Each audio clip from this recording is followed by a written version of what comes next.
खुदा के लिए अब तो जाग जाओ, अपनी आंखें खोलो, मैं तुम्हारे साथ हूँ।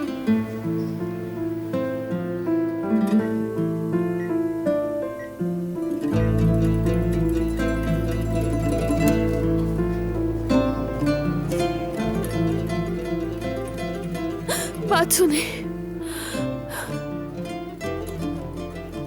माफ कीजिएगा, क्या मैं अंदर जा सकती हूँ? माजरत चाहती हूँ, आईसीयू में जाने की इजाजत नहीं।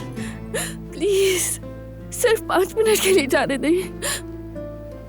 मैं उसकी बीवी हूँ, मुझे उससे मिलना है।